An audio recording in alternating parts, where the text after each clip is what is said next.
Beneath the surface of the war we remember lies another war, buried in sealed archives, whispered in corridors where doors have no name.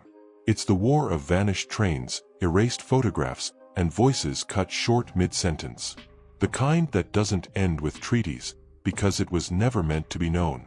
And when you peel back the blackout ink, what emerges is not history.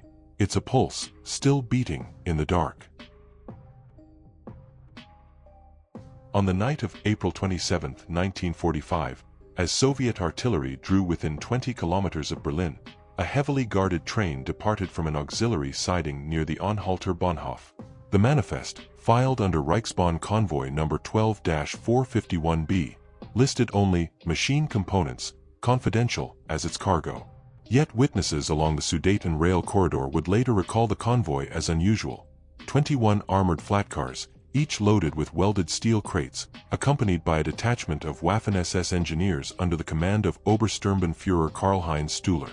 The convoy's route was not marked on standard military movement charts. Surviving fragments from Reich Ministry for Armaments correspondence suggest the operation's codename was Konvoi Grau. The first surviving mention appears in a March 1945 memorandum from Albert Speer's deputy, Carlotto Sohr, ordering the allocation of locomotive fuel, irrespective of priority codes, for an emergency redeployment of Seawolf apparatus to a secure alpine location. The term Seawolf appears repeatedly in both German and intercepted British intelligence reports during the war, often linked to experimental radar-reflective alloys being tested for U-boat applications. But Konvoi Grau seemed to carry more than just naval prototypes. The final confirmed sighting came from Czechoslovak civilians near the town of Jablanek nad Nisou, who saw the train halted at night, the surrounding forest lit by work lamps, and men in black SS uniforms unloading at least one of the sealed containers into trucks. From there, the trail runs cold. Soviet 1st Ukrainian Front units later reported capturing sections of the Sudeten rail line intact, yet found no trace of the convoy or its cargo. Post-war Allied intelligence made limited attempts to locate the train. In 1946, British Army Intelligence Section 3A conducted an interview with former Reichsbahn dispatcher Hans Reiter, who testified that the convoy had been diverted into the disused Dessen freight tunnels, an underground spur constructed in 1938 and never completed. He claimed the SS unit possessed demolition charges and orders to collapse the entry after the train passed through. Reiter was found dead in a British detention camp 2 weeks later, an apparent suicide.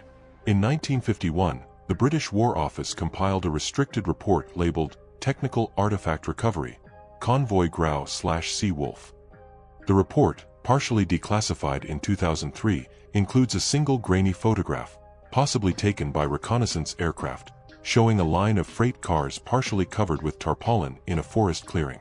The original negative has not been located, and no coordinates are provided. Notably, the report concludes with the line, "Further pursuit not recommended due to political sensitivity."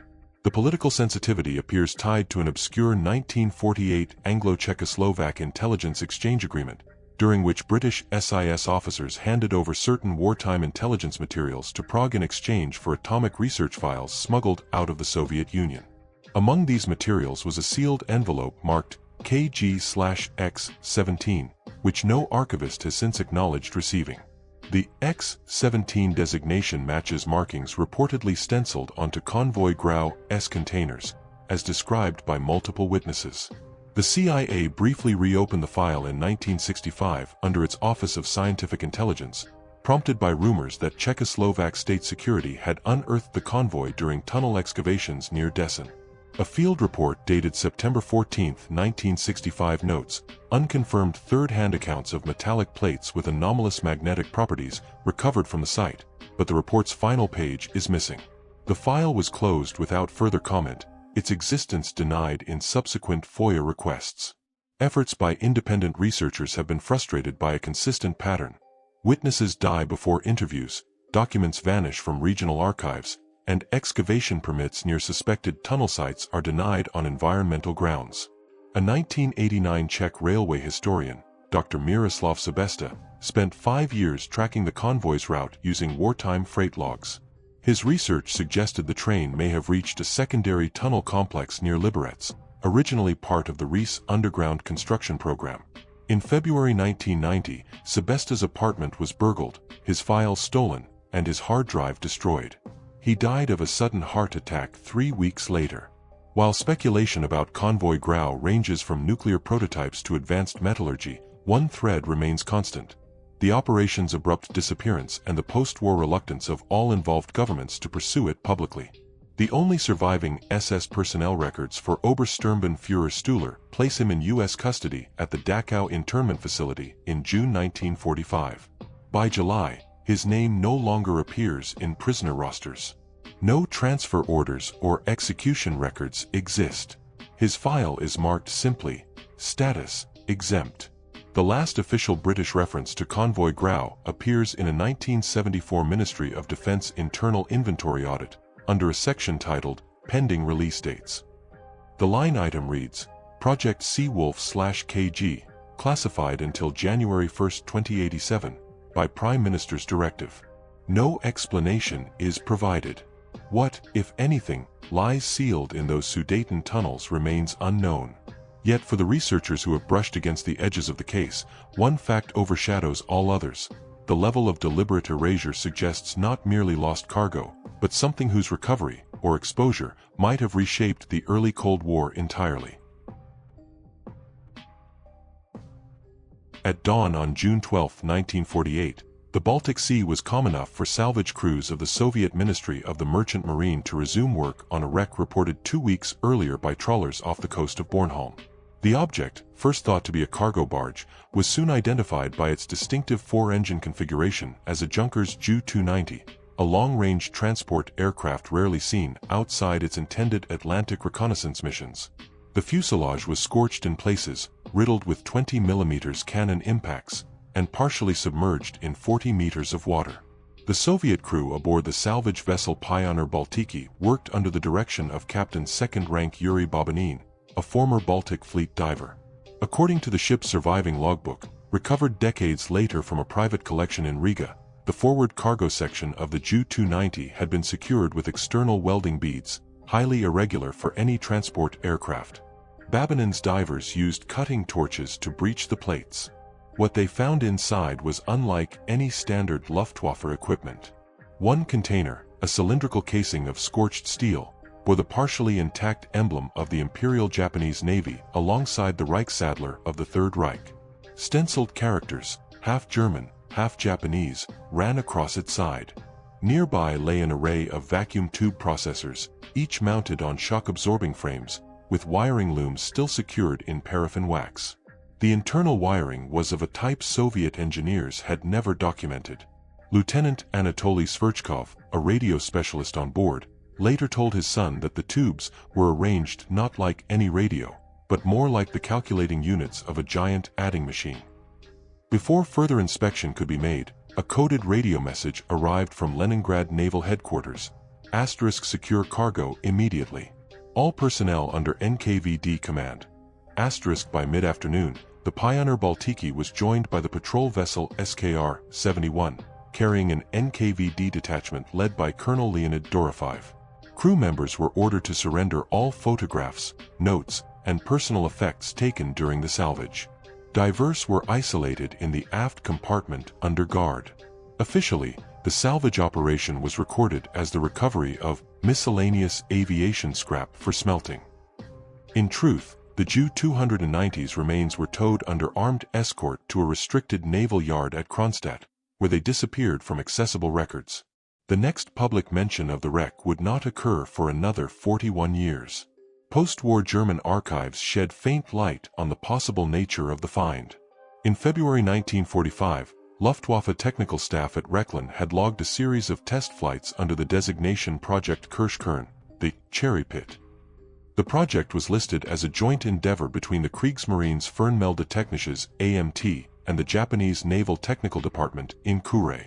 Surviving paperwork, fragmentary and largely handwritten, describes a mechanical electronic predictive computation unit designed to calculate long-range missile trajectories in real time, bypassing the delays of manual plotting. British intelligence reports declassified in 1989 corroborate these references. A captured German engineer, Hauptmann Dieter Mollo, told his interrogators at Camp 020 that the Kirschkern apparatus was to be shipped east for further work by Japanese cryptographic specialists.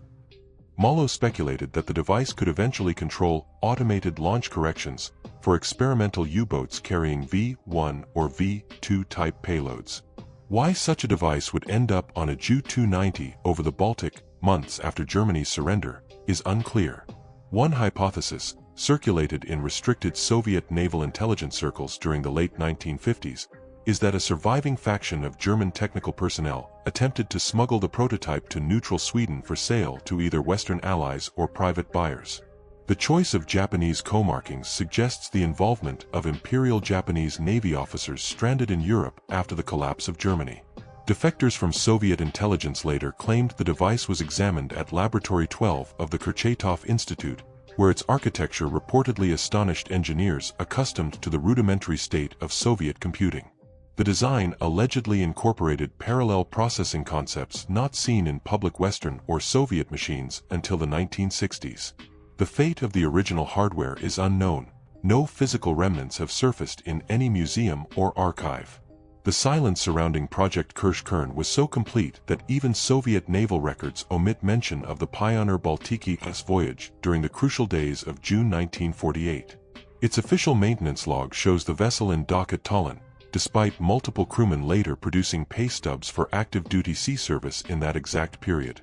Of the 22 crew who participated in the recovery, only 5 survived beyond 1960, all dying under circumstances officially described as accidental. In 1993, a Danish diving expedition to the Bornholm site reported finding scattered debris consistent with German aircraft aluminum but no intact fuselage. However, 2 divers claimed in off-record interviews that an unusual mass of corroded steel, possibly a cylindrical casing, was embedded in the seabed but was too dangerous to remove. Within a month, Danish maritime authorities declared the area off-limits due to ordnance hazard. The last verifiable mention of the wreck appears in a confidential NATO briefing from 2004, leaked in fragmentary form. The relevant paragraph notes, *recovery of 1948 Baltic wreck contents by Soviet forces now assessed at 90% probability. Technical specifications unknown. Possible relevance to post-war Soviet missile guidance developments. *, the line is followed by a redacted block spanning 12 lines. Today, no public record acknowledges the existence of Projekt Kirschkern. But among Cold War historians, the convergence of German and Japanese markings, advanced computing components, and the urgency of Soviet secrecy suggests one unsettling possibility. The Baltic silent wreck may have carried the blueprint for a weapons guidance revolution, one whose fruits emerged not in Berlin or Tokyo, but in the missile silos of the Soviet Union. At 22:47 on April 18, 1945, a burst of coded Morse left a concealed transmitter in the Bavarian village of Prien am Chiemsee. The message was received at an OSS forward station in Belfort, France, and decrypted the following morning. Eisenlied intact, extraction impossible. The agent's callsign, Dovetail, was known to headquarters as Sergeant William Harrow, embedded since late 1944 in the Oberbayern region to monitor retreating SS technical units. His final signal was entered into the OSS mission log under file OB-17/EL, then abruptly marked, closed, retain until further notice. The term Eisenlied had appeared once before, in a fragmentary Bletchley Park intercept from January 1945 describing an acoustic emitter being assembled near the Chiemsee shoreline. Allied analysts initially assumed it referred to a propaganda broadcast installation. But scattered interrogations of captured SS engineers hinted at something more disturbing, a low-frequency resonance weapon capable of inducing internal hemorrhaging in human targets, based on research at the University of Heidelberg's Institute for Physical Medicine. Local accounts place a detachment of SS Wehrtechnische Abteilung, Waffen-SS Technical Branch, at a requisitioned boatyard in Seebruck, working under Standartenführer Erich Wolfram, a physicist formerly attached to the Reich's Aviation Research Bureau. Witnesses recalled heavy cylindrical assemblies, each mounted on a swiveling base and fitted with multiple horn-shaped projectors. The devices were tested at night, their low hum felt through the ground even kilometers away. One farmer reported that several sheep dropped dead after a test, with no visible wounds. By mid-April 1945, U.S. 12th Armored Division units were advancing from Augsburg toward Munich, while French 2nd Armored Division forces closed from the west. Harrow's reports described increased activity around the Chiemsee site, including truck convoys under armed escort and boats ferrying equipment to the Herreninsel. His last decrypted message prior to the final burst read simply, "Main array relocated under lake cover." Post-war, the OSS debriefed several German prisoners from the Seebruck detachment. Technical Sergeant Karl Meissner claimed the project was codenamed Eisenlied because it sang through the earth like iron wire, and that it had been intended to disrupt Allied bridging operations across the Rhine. He insisted the device could cause collapse of lungs and brain vessels at distances up to 400 meters. No physical evidence was ever recovered. A declassified CIA memorandum from 1961, marked Field Report, Munich, notes that a dismantled emitter assembly was located in a disused East German military warehouse in Botzen. The memo's attached photographs, now missing from a file, were reportedly destroyed in a 1963 archive fire at Langley, officially blamed on faulty electrical wiring. However, a surviving inventory list describes metallic dish structure with concentric reinforcement rings and oscillation chamber approximate 1.8 meters diameter. Harrow's fate remains unknown. His OSS personnel file records him as missing, presumed dead, as of May 1945. In 1948, a Bavarian police inspector reported finding an unmarked grave near the Chiemsee shore containing a man in U.S. uniform with no insignia. The grave was exhumed under U.S. Army supervision. The remains were removed to an undisclosed location. No burial records exist. The Eisenlied file resurfaced briefly during the Vietnam War when U.S. Army Technical Command examined declassified Nazi acoustic weapon studies for potential application in counterinsurgency. A 1969 internal assessment concluded that while portable versions were impractical, fixed-site emitters could be used for non-lethal perimeter denial. The review was abruptly terminated, and all associated documents were reclassified.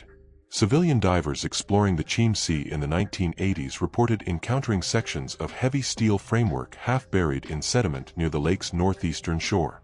One diver described a rusted horn structure the size of a small car, but when a German documentary crew attempted to investigate in 1987, they were denied permits by the Wasserwirtschaftsamt on grounds of unexploded ordnance hazard. In 2001, a German archivist in Munich discovered a mislabeled roll of AGFA film among unprocessed post-war materials.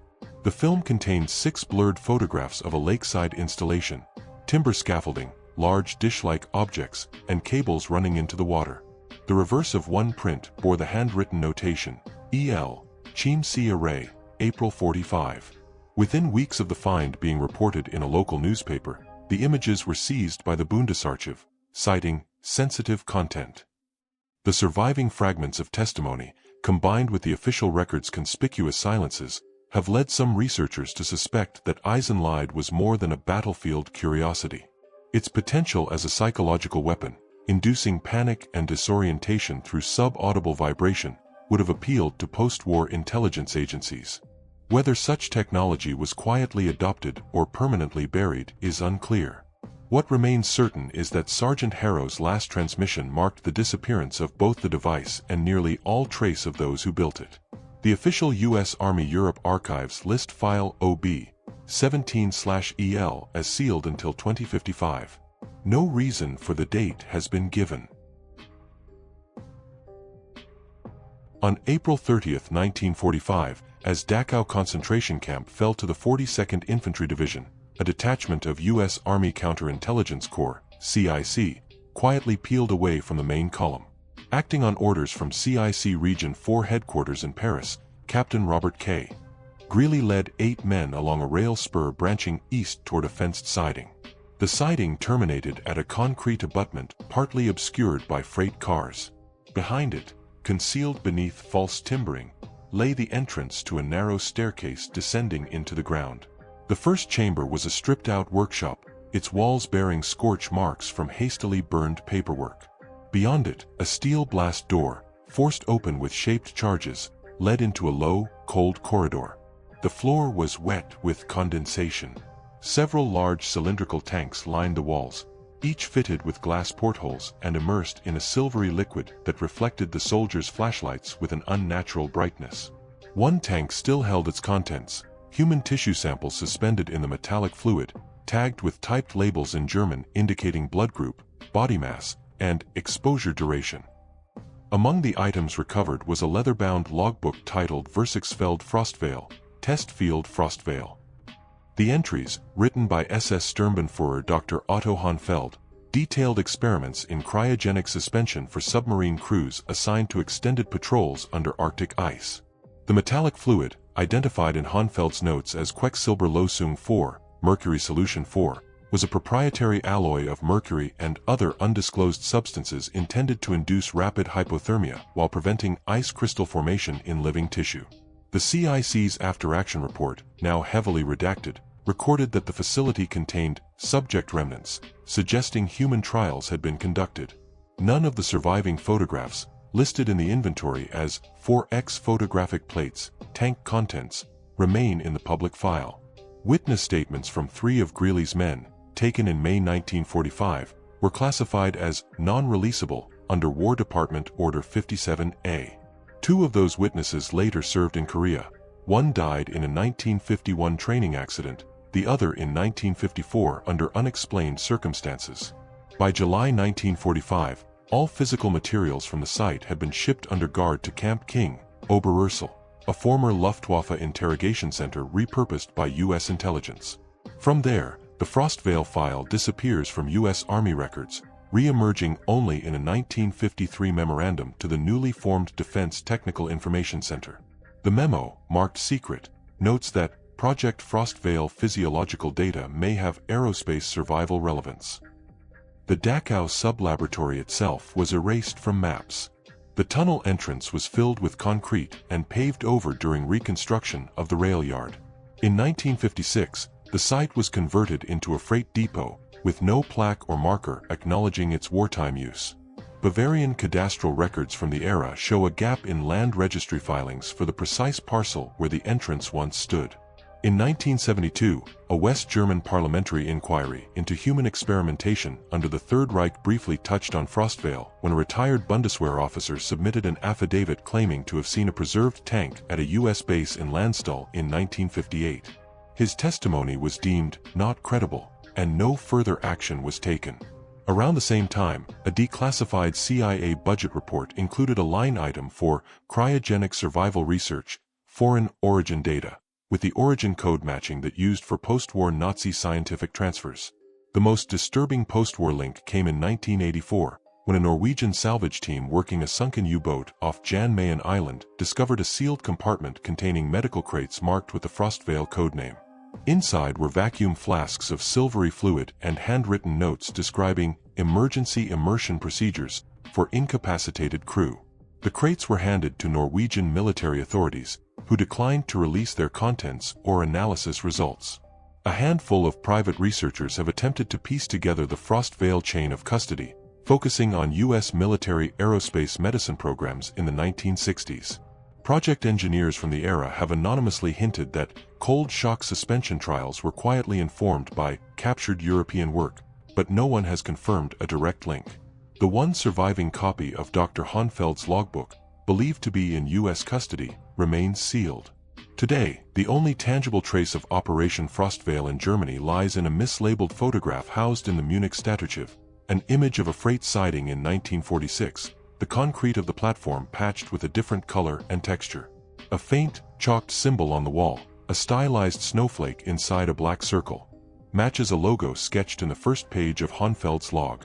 The official U.S. National Archives catalog entry for the Frostveil file lists its declassification date as Review in 2065. No explanation accompanies the listing. For those few who have seen the fragments, the implication is chilling.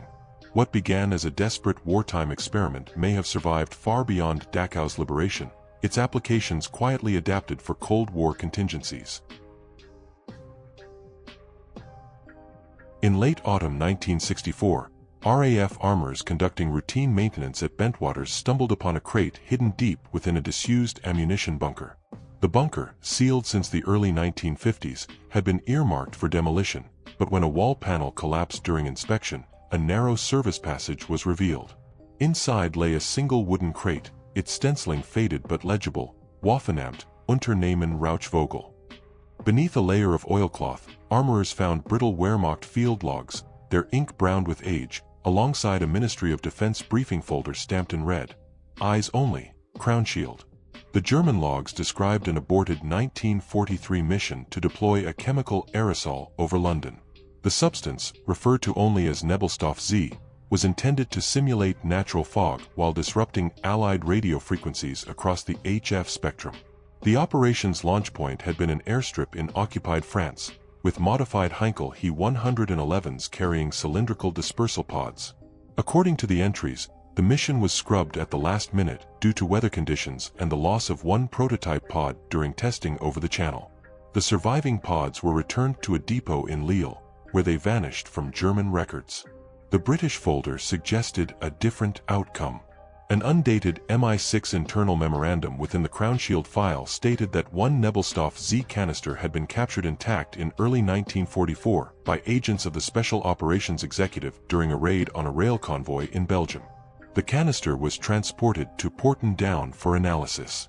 Scientists there reportedly confirmed its radio-disruptive effect during controlled trials, effects achieved by suspending conductive metallic particles within a dense vapor. The memo noted that the aerosol's fog-like density made it nearly invisible to ground observers during daylight. Why such a find ended up sealed in a forgotten bunker is unclear. The file contained a handwritten note signed only RC, do not destroy, pending further instruction from C. In British intelligence practice of the time, C denoted the chief of SIS. No follow-up instruction appears in the recovered papers. The official chain of custody should have placed the captured canister in the secure chemical stores at Porton Down. However, Porton Down's own 1965 inventory contains no listing for Nebelstoff Z or related derivatives. A former technician, interviewed anonymously in the 1990s, claimed that a radio haze compound had been briefly evaluated for use in clandestine operations against Warsaw Pact signals installations, but was shelved due to environmental persistence and diplomatic risk. Efforts to trace Rauchvogel's post-war handling revealed further irregularities.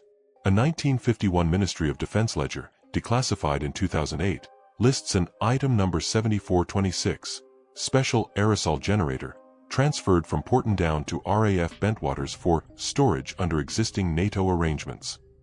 No reason for housing such material at a Suffolk airbase, primarily used for U.S. Air Force operations, has been provided. By 1954, the ledger entries stop. When researchers requested access to the Crown Shield file in the late 1980s, they were told it no longer existed. The rediscovery of the crate in 1964 had never been publicly acknowledged. After the RAF maintenance crew turned over the logs and folder to base security, all related documents were flown to Whitehall under escort. The armorers were instructed to sign Official Secrets Act declarations. One later recounted that they were warned never to mention the word Rauchvogel outside a secure room. In 2005, a Freedom of Information request to the Ministry of Defense for records pertaining to Operation Rauchvogel and CROWNSHIELD received the standard neither confirm nor deny response. The National Archives catalog contains no such entries, though a gap exists in SIS registry numbers between late 1943 and early 1944, precisely the window when the canister was supposedly seized. Chemical warfare historians note that a radio-disruptive aerosol deployed over a major urban center could have crippled both civilian and military communications during an air raid. Combined with radar countermeasures already in use by the Luftwaffe, such a technology might have rendered key segments of London's early warning system ineffective. That it was never deployed may have been due more to operational mishaps than to any Allied countermeasure. Today, the location of the Nebelstoff Z canister, if it still exists, is unknown. Some suspect it was quietly integrated into Cold War research programs at Porton Down, while others believe it was destroyed to avoid breaching the Geneva Protocol. The RAF Bentwaters bunker was demolished in 1971. No official salvage report survives.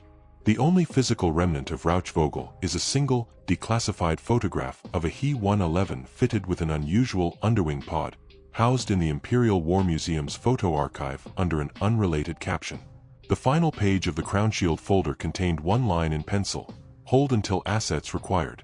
No date, no context, no signature. Just an instruction that, half a century later, remains both cryptic and ominous. The documents say nothing.